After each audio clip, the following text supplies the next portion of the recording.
So, Cree, you were one of the talkbackers with Sam today. Were there any questions you were burning to ask that you didn't get in? Yeah, I really wanted to zoom in on a couple things about the value of an online travel planner at an OTA website. For example, 39% of Americans don't know the dates that they're leaving when they go to an online travel agency website, and 16% of Americans haven't even decided which destination they're going to.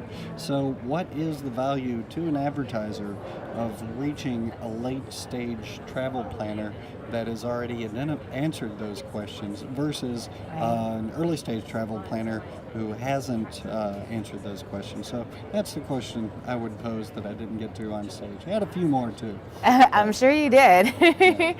In thinking about the attention they've received with their sort of early trip planning product through Travelocity in partnership with some Frommer's content, do you think that that's trying to get there, or it has a long way to go?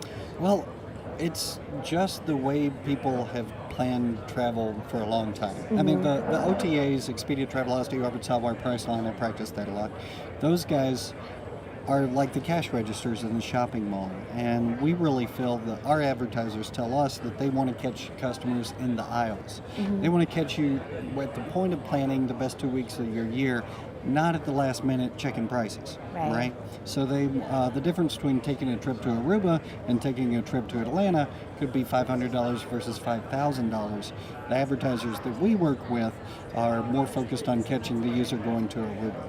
Right. So that's those are the kind of questions that I would follow up with. But I think OTAs have value to advertisers, who want to catch a late stage travel planner. But our position, advertisers tell us they want an earlier stage travel planning audience. What about online travel agencies as advertisers?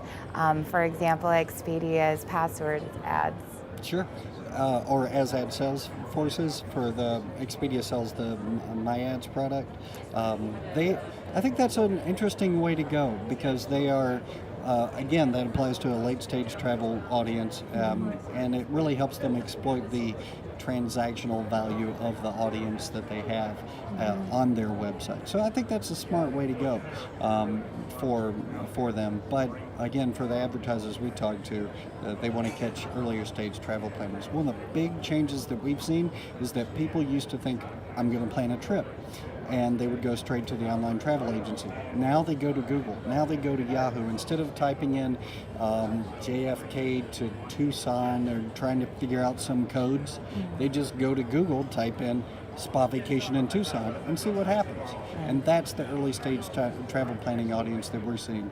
OTAs year over year have lost 14% of their traffic, 14% fewer visits year over year. I think that tells you that consumers are going to different places, like the travel information category, which is actually up 1% year over year. Great. Thank you so much. Yeah, thank you.